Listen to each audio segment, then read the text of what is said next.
O Senhor esteja convosco. Proclamação do Evangelho de Jesus Cristo segundo Mateus. Naquele tempo disse Jesus: Ai de vós, mestres da lei, fariseus hipócritas, vós fechais o reino dos céus aos homens, vós porém não entrais e nem deixais entrar aqueles que o desejam. Ai de vós, mestres da lei e fariseus hipócritas, vós percorreis o mar e a terra para converter alguém, e quando o conseguis, o tornais merecedor do inferno 2 vezes pior do que vós. Ai de vós, guias cegos! Vós dizeis: se alguém jura pelo templo não vale, mas se alguém jura pelo ouro do templo, então vale. Insensatos e cegos! O que vale mais, o ouro do templo ou o templo que santifica o ouro? Vós dizeis também: se alguém jura pelo altar, não vale, mas se alguém jura pela oferta que está sobre o altar, então vale. Cegos! O que vale mais, a oferta ou o altar que santifica a oferta? Com efeito, quem jura pelo altar, jura por ele e por tudo que está sobre ele. E quem jura pelo templo, jura por ele e por Deus que habita no templo. E quem jura pelo céu, jura pelo trono de Deus e por aquele que nele está sentado. Palavra da salvação.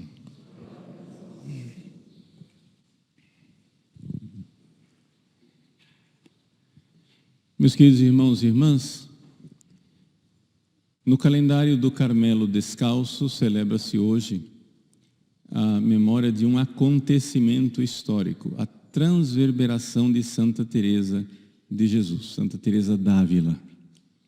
Em que consiste esse fenômeno? O que é que isso tem a ver com a nossa vida, não é?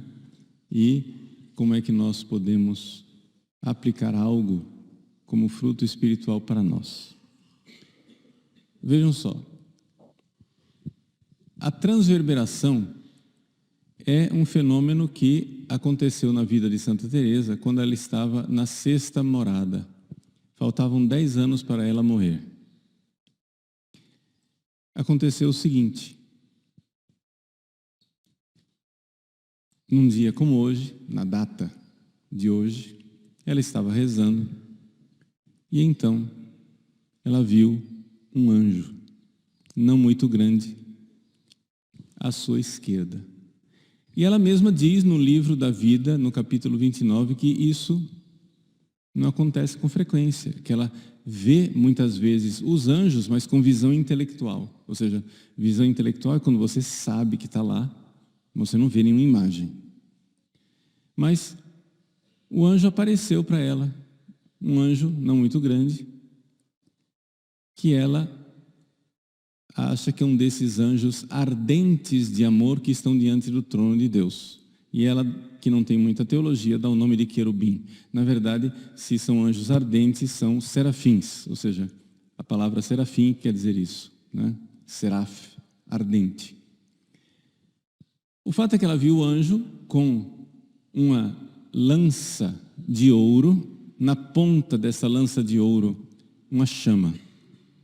E ela então, o anjo então, enfiava esta lança no coração dela, e quando retirava, ela sentia um grande transporte de amor, não é? Ou seja, vocês entenderem que a visão ela simboliza uma coisa que acontece de fato na alma, ou seja, Deus infunde o amor, é a lança com fogo, e o fato de tirar a lança é que Deus gera na alma um amor tão grande, um amor divino tão grande, que quando a alma, quando tira a lança, é a resposta de amor, que é uma dor com uma grande suavidade.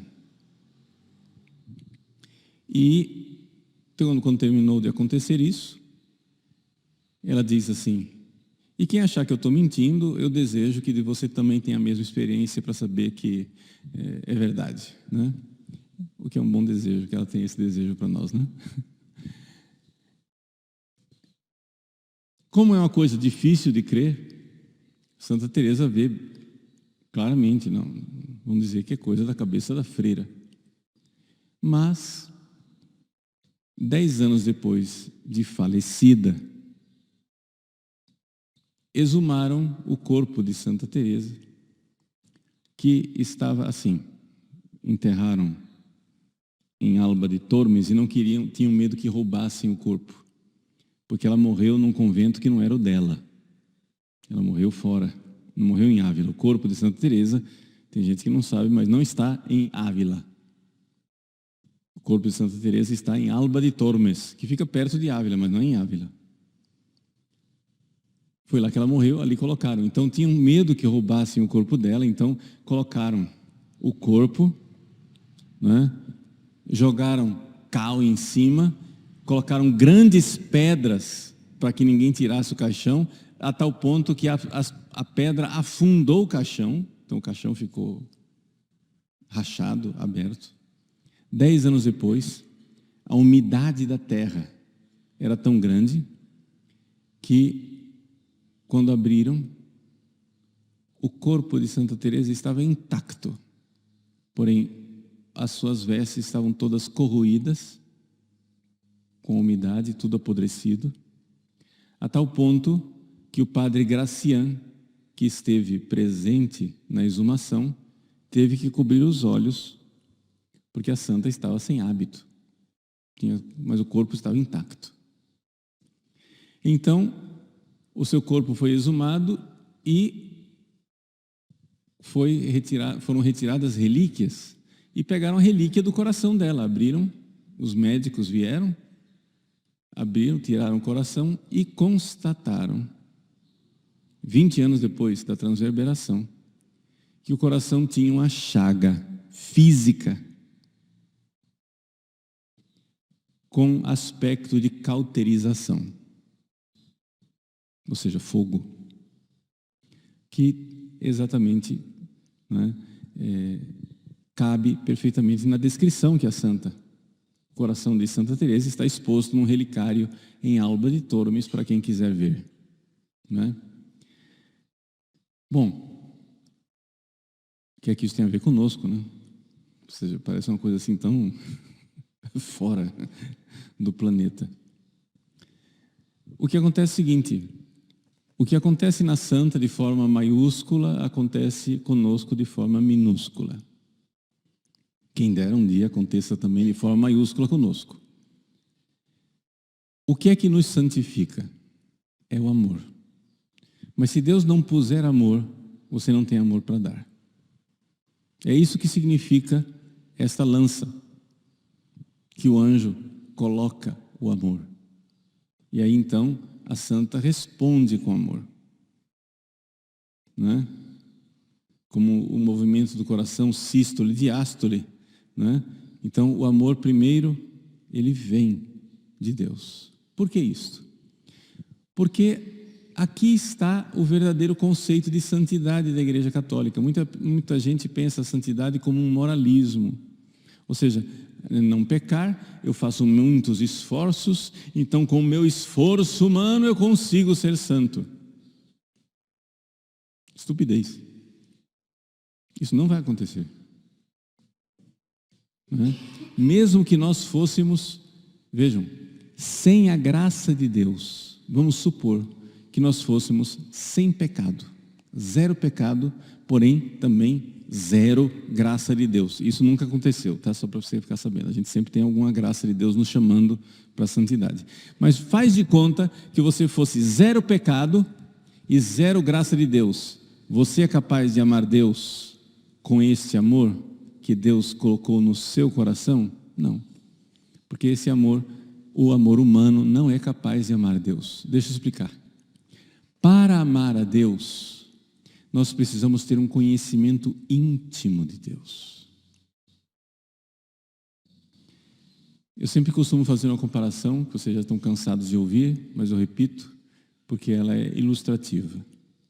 Você tem o seu cachorrinho em casa. O seu cachorrinho recebe você com o rabinho abanando. O cachorrinho conhece você com conhecimento canino e ama você com um amor canino. Agora, o seu filho conhece você muito mais. Seu filho tem gratidão, tem memória das coisas que você fez, reflete sobre você, é capaz de pensar, né? Ou seja, você tem um conhecimento mais profundo, porque você é humano. Se você tem um conhecimento mais profundo, você é capaz de dar um amor mais profundo, sim ou não? Então, eu espero, só esperança, é ironia, tá?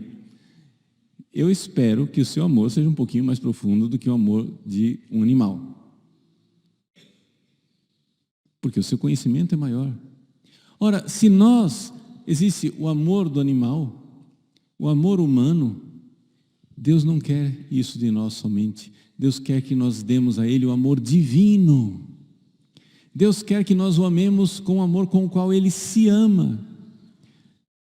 Deus quer nos dar o amor do Pai, o amor do Filho, o amor do Espírito Santo. Deus quer nos dar uma participação nisto. Ora, é evidente que nenhum ser humano é capaz disso com suas próprias forças. Ou Deus infunde esse amor no nosso coração, ou nós não temos. E então, como se dá esse fenômeno? Chama-se graça santificante. Você é batizado. Quando nós somos batizados, Deus não somente apaga os nossos pecados, o pecado original e os pecados pessoais que eventualmente você tenha cometido se você for adulto. Deus nos dá uma semente divina. Essa semente é fé, esperança e caridade, as virtudes infusas, os dons do Espírito Santo. E nos dá isso tudo. Como? Tocando a substância da nossa alma e dando à nossa alma a graça santificante, que é uma forma da nossa alma ir se modelando, se configurando com a alma de Jesus, que é Deus que se fez homem. Estou só aqui falando a coisa para você saber do que é que eu estou falando. É evidência que não dá tempo de eu explicar tudo isso aqui. Mas eu quero que você entenda isso. Pelo batismo, Deus faz uma modificação na sua alma. E a partir desta semente, dessa primeira modificação, você pode regar essa semente, fazer ela crescer, fazer ela crescer, fazer ela crescer, para que você cada vez mais conheça Deus, virtude da fé, e ame Deus, virtude da caridade. Mas isso é infuso, gente. Esse conhecimento de Deus você não tem por você. Não existe nenhum filósofo que consiga ter o conhecimento que o mais simples fiel tem na fé. Nem os grandes filósofos alcançam o conhecimento do que nós, pobres nós, temos de Deus. Por quê? Porque Deus nos contou a sua intimidade. Os filósofos não sabem que Deus é Pai, Filho e Espírito Santo. Os filósofos não sabem que Deus veio a esse mundo e nos amou. Os filósofos não sabem que Ele morreu na cruz por nós. Os filósofos não sabem tudo aquilo que Jesus revelou vindo a esse mundo e nos amando. Nós conhecemos Deus na sua intimidade, os segredos de Deus. Ninguém jamais viu a Deus, mas o Filho que está voltado para o seio do Pai, para o peito do Pai, para a intimidade do Pai, Ele narrou os segredos de Deus. Nós, simples fiéis, temos essa fé. Ou seja, nós temos um conhecimento elevadíssimo e esse conhecimento é infundido em nosso coração. Na catequese, você recebe a notícia doutrinal disto. Ok? Seu filho foi batizado, seu filhinho, criança, foi batizado, ele tem a fé lá no coração dele. Para desenvolver essa fé, você precisa dar a ele doutrina sólida, catequese sólida, não conversa fiada. Doutrina. Vai ensinando a doutrina. Quando ele for exercitando isso e pensando sobre isso, um dia vai dar um clique e ele vai fazer um ato de fé. E ele vai dizer: mamãe, Deus me ama. E você vai dizer: mas meu filho, você não sabia? Mamãe ensinou isso para você. Mas agora ele sabe, ele viu. Ele fez o ato de fé. Por quê? Porque aquela virtude infusa que estava dentro dele passou ao ato. Por uma graça de Deus. Deus um dia dá aquele clique na gente. Deus vai lá e pá! Como o anjo, né? Que dá uma pequena graça. Tá. Com aquela pequena notícia de amor, chamada fé, o seu coração reage com a resposta de amor. Então, quando Deus dá a graça atual, o que é que Ele faz? Ele vai e manda um conhecimento dEle, uma luz que ilumina a inteligência. Pá! E aí, essa luz que iluminou a inteligência puxa a vontade, convida a vontade, diz: me ama de volta. Exatamente como o anjo fez com Santa Teresa, só que em miniatura. Vai. Você vê o amor.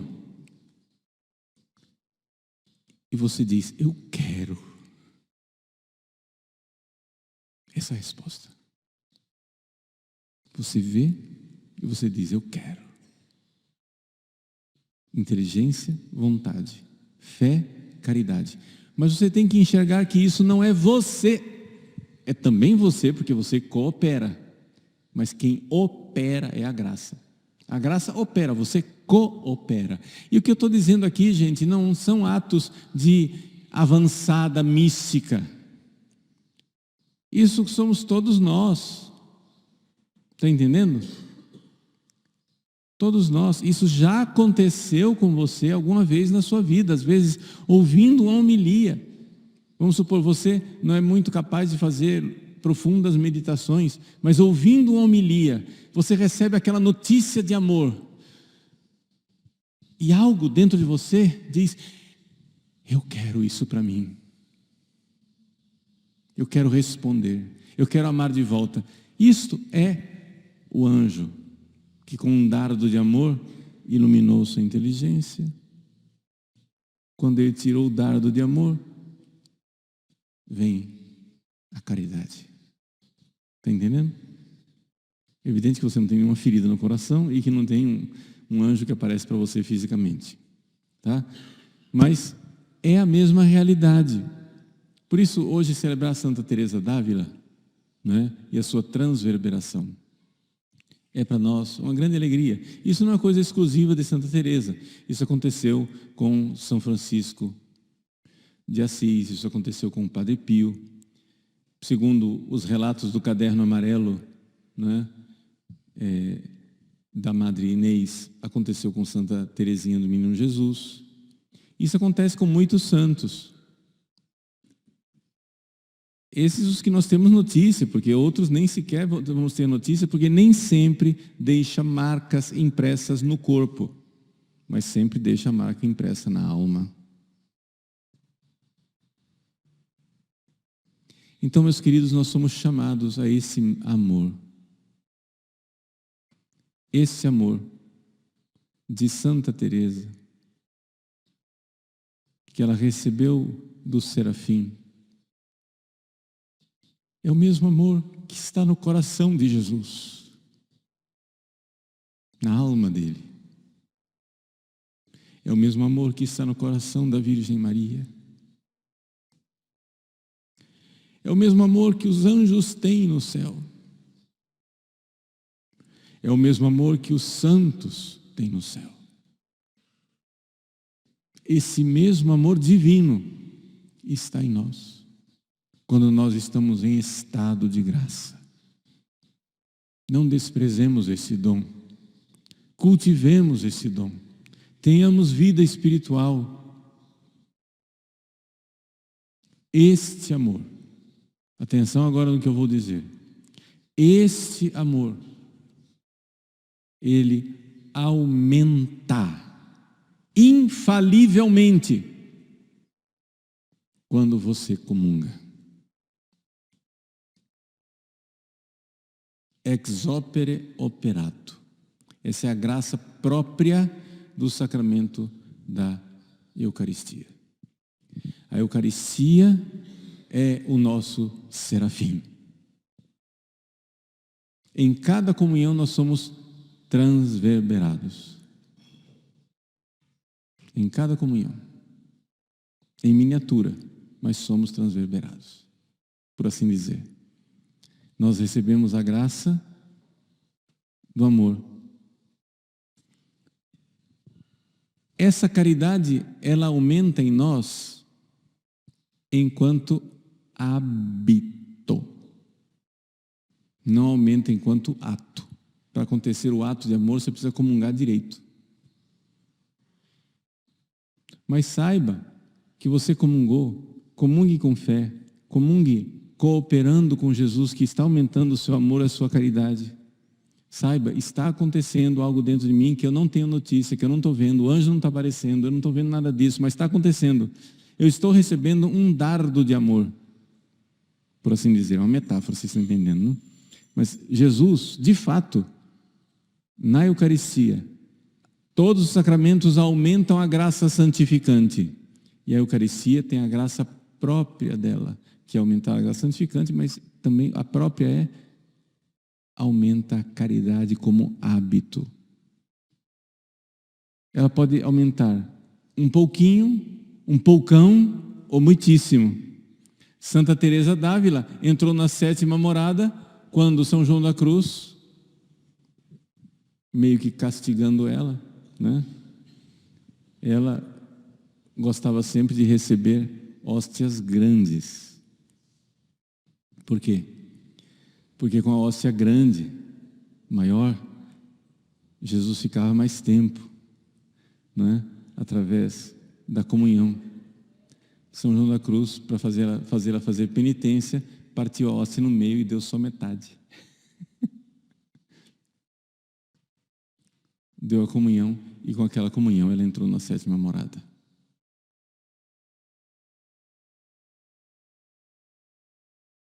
Então vejam, Deus quer nos dar graças na comunhão da missa de hoje. Você que está em estado de graça e pode comungar bem. Não é a mesma coisa que a transverberação, é evidente, mas é a mesma coisa no sentido que é o mesmo amor. Não é outro tipo de amor. É o mesmo amor que está no coração de Cristo, que feriu o coração de Santa Teresa e quer vir ao nosso coração. Não comunguemos com indiferença. Comunguemos sabendo que a nossa caridade será puxada por Deus. Deus quer puxar a nossa caridade. A caridade que Ele põe e que Ele quer um ato de volta. Se você comunga, Deus está pondo mais amor ali. Mas se você não medita sobre o que você está fazendo, a inteligência não ilumina. Se a inteligência não ilumina, a vontade não acende. Está entendendo? Então você recebe, como se você recebesse um alimento forte e colocasse na despensa. Aumentou alguma coisa, mas não nutriu você como poderia, se você cooperar mais. Tá bom?